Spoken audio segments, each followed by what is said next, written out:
really didn't like the Doctor's whole rubbing Colonel Menton's face in his defeat. The Colonel Runaway rant was, well, frankly, undoctorly and simply bullying. Childish and mean-spirited.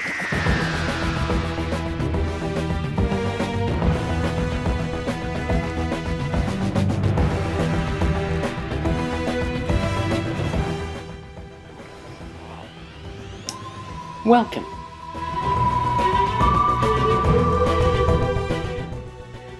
Sit back, relax, and I hope you enjoy the next 5 minutes.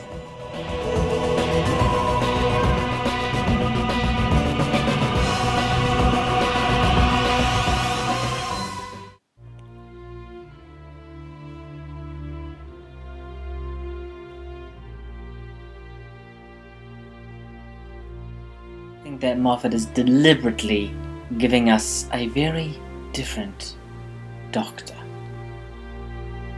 He has always inspired loyalty in humans, and many have died for him. So that's unchanged. What has changed is things like bullying the poor Colonel in his defeat, kicking him while he's down, essentially. And the way that he ruthlessly slaughtered the Silence in episode 2.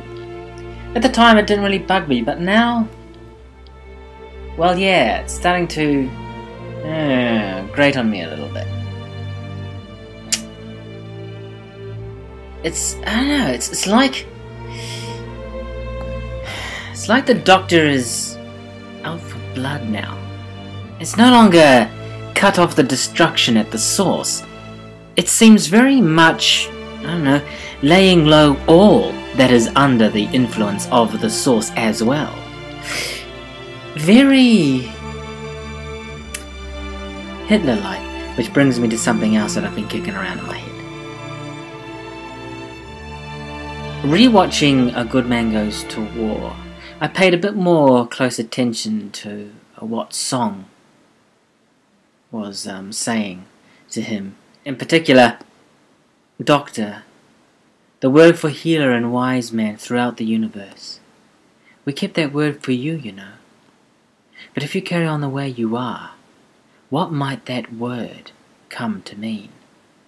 As we find out, it means mighty warrior to the Gamma Forest people already. Earlier we get this dialogue between Amy and Lorna. Amy says, he's not a warrior. And then Lorna says, then why is he called the Doctor? I think of Strax's last words here. He says, I'm not a warrior, Rory. I'm a nurse. Should the Time Lord be saying, I'm not a doctor, I'm a warrior? Song goes on to say that the war is essentially driven by the army's fear of the Doctor. This makes the Doctor sound like some kind of tyrant. Someone like, oh, now that I mentioned it before, Hitler.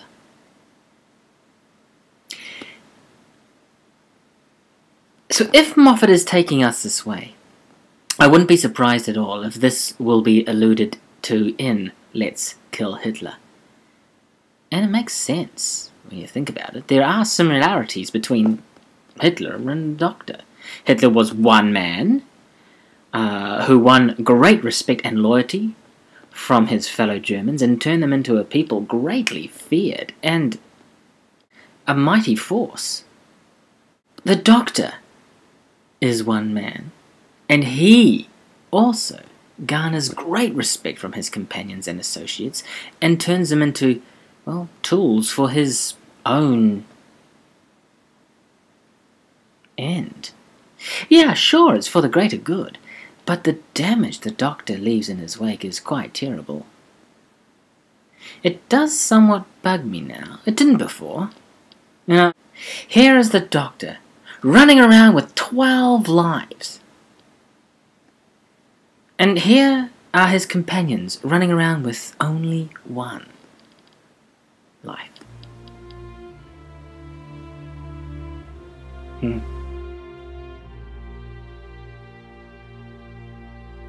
Let's go now to where the Doctor takes off.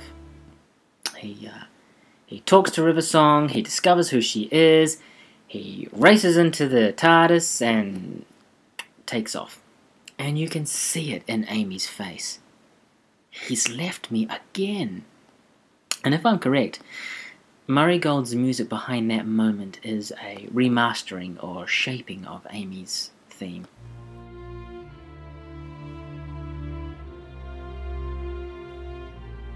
Let's kill Hitler. Moffat knows how to throw a curveball, and I tell you what, when I initially saw that, I was saying, what? Is this just a joke? But, oh no, it's not. So, finally. So for me, Madame Vestry in the last 10 minutes saves this episode from going into the trash. Out of 11, I give Season 6's A Good Man Goes to War a Colin Baker. Only a few more days away now to the episode Let's Kill Hitler. Well, I hope I see you again. And I'll be looking forward to reviewing the latter part of Series 6.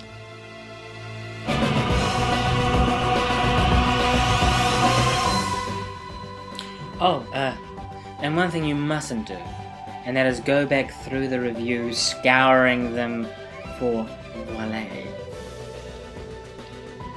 He will not be tuning up in any of the reviews, we've decided. So, don't expect to find him.